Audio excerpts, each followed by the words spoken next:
अस्सलाम वालेकुम। सचल न्यूज़ के साथ मैं हूं साइमा खान। सबसे पहले शामिल करेंगे हेडलाइंस। कराची में लांडी एक्सपोर्ट प्रोसेसिंग जोन में गत्ता फैक्ट्री में होने वाली आतिशदगी ने मुत्तसिल फैक्ट्रियों को भी लपेट में ले लिया। फायर ब्रिगेड के अमले ने आग को तीसरे दर्जे की आग करार देकर शहर भर की गाड़ियों और स्नॉर्कल को तलब कर लिया। फैक्ट्री के बाहर अहले इलाका की बड़ी तादाद भी जमा हो गई, जिसकी वजह से इमदादी कामों में मुश्किलात का सामना रहा।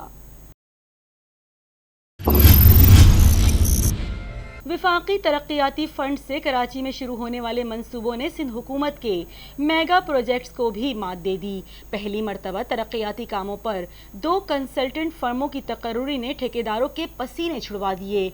शहर में मेयारी तरक्याती काम होने की उम्मीद रोशन डंडी मार कॉन्ट्रैक्टर सर पकड़ कर बैठ गए। तफसीलात के मुताबिक वफाकी हुकूमत की जानिब से कराची में तरक्याती मंसूबों के लिए दिए गए फंड्स की मॉनिटरिंग और तरक्याती कामों की जांच पड़ताल के लिए पहली मरतबा 2 अलग अलग कंसल्टेंट फर्मों का तकर्रुर कर लिया गया।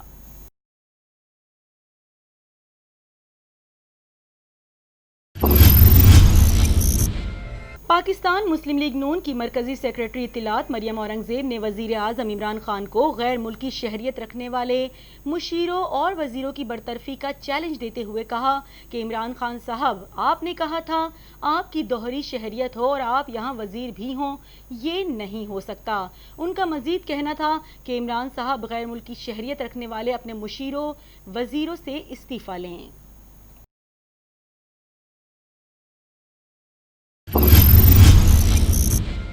विफाकी वजीर इत्तलात और नशरियात सेनेटर शिबली फराज ने कहा है कि कोरोना से निपटने में NCOC और एहसास प्रोग्राम कामयाबी के 2 मौसर हथियार साबित हो रहे हैं। वजीर आज़म इमरान खान ने महदूद वसाइल और सेहत के कमज़ोर निज़ाम के बावजूद जिस अज़्म और साबित कदमी से कोरोना का मुकाबला किया, वो इनकी बेहतरीन कायदाना सलाहियतों का वाज़ेह सबूत है। मुआविन खुसूसी बराए इत्तलात और नशरियात CPAC अथॉरिटी के chairman lieutenant general retired Asim Salim Bajwa ने कहा है कि जोब तक कशलाक रोड के मगरबी रूट के हिस्से के लिए बोली का अमल जारी है। मंसूबा बलूचिस्तान के अवाम की अशद ज़रूरत है, जिसकी तकमील के बाद इस्लामाबाद और कोयटा एक्सप्रेस वे के जरिए मुंसलिक होंगे। रियासत जम्मू कश्मीर में लाइन ऑफ कंट्रोल के दोनों अतराफ बसने वाले कश्मीरी अवाम ने 19 जुलाई को यौम इल्हाक़ पाकिस्तान मनाया। बंक रोड पर 19 जुलाई 1947 की करारदाद की तौसीक के लिए कश्मीरी नौजवान और बुजुर्गों ने कौमी परचमों पर लहू से दस्तखत सबत किए। हिंदुस्तान के खिलाफ और आज़ाद जम्मू कश्मीर के हक में पुरजोश नारेबाजी। तर्जुमान वज़ारत कानून और इंसाफ ने वफाकी हुकूमत की जानिब से पार्लियामेंट को एतमाद में लिए बगैर भारतीय जासूस कुलभूषण यादव को आर्जी रिलीफ देने के लिए खुफिया ऑर्डिनेंस के इल्ज़ामात को मुस्तरद कर दिया।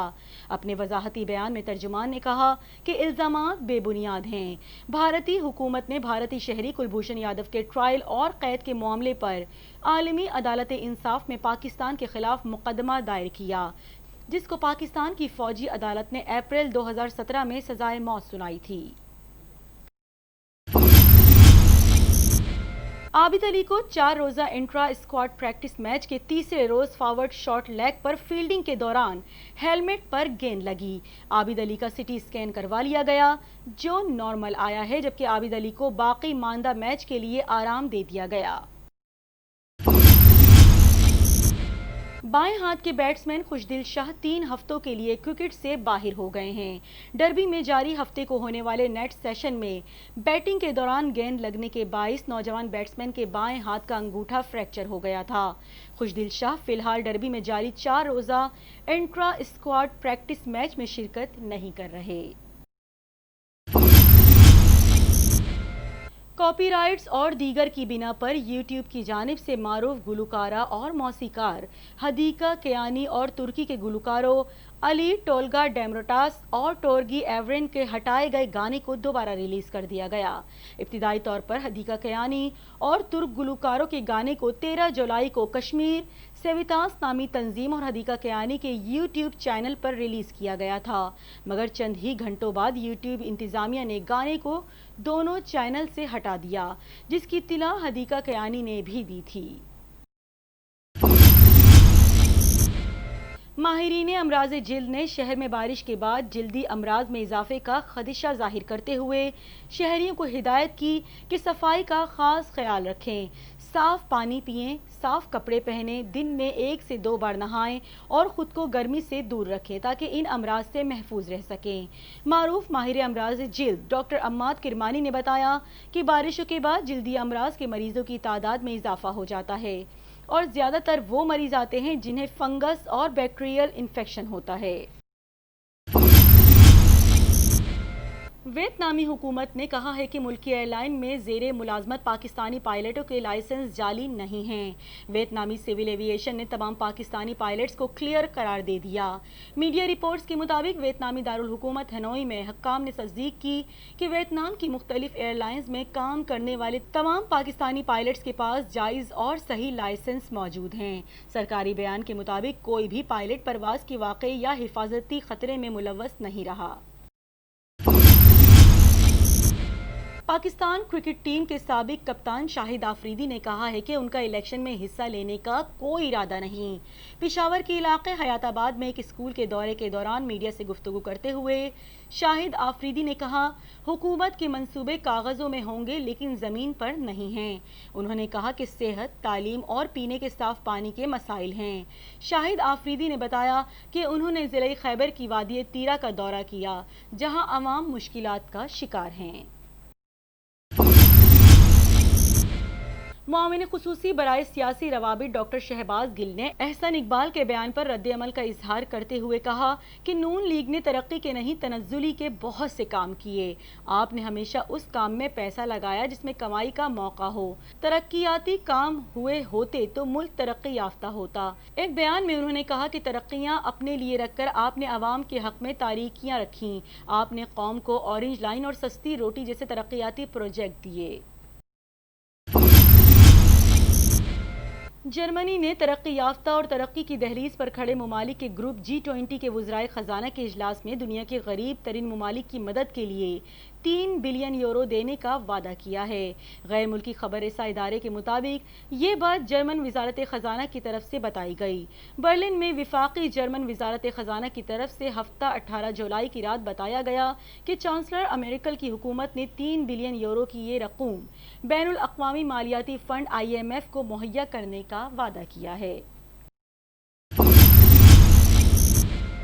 کراچی میں چاول کی آڑ میں اسمگل کیے گئے $5 لاکھ کے بے ہوشی کے انجیکشن ضبط کر لیے گئے۔ FIA کارپوریٹ کرائم سرکل نے رائس ایکسپورٹ کی آڑ میں اسمگل کیے جانے والے بے ہوشی کے انجیکشنز کی بڑی تعداد قبضے میں کر لی۔ FIA کارپوریٹ کرائم سرکل اور فیڈرل ڈرگ انسپیکٹر نے حسین آباد کے علاقے میں مشترکہ کارروائی کی۔ اس دوران رائس ایکسپورٹ پر مبنی کنٹینر کی آڑ میں مریضوں کو بے ہوش کرنے والے انجیکشنز کی بڑی تعداد برآمد کر لی گئی۔ ڈائریکٹر FIA منیر شیخ کے مطابق برآمد شدہ انجیکشنز کی مالیت $5,10,000 ہیں۔ یہ انجیکشنز مریضوں کو بے ہوش کرنے کے علاوہ نشے کے لیے بھی استعمال کیے جاتے ہیں۔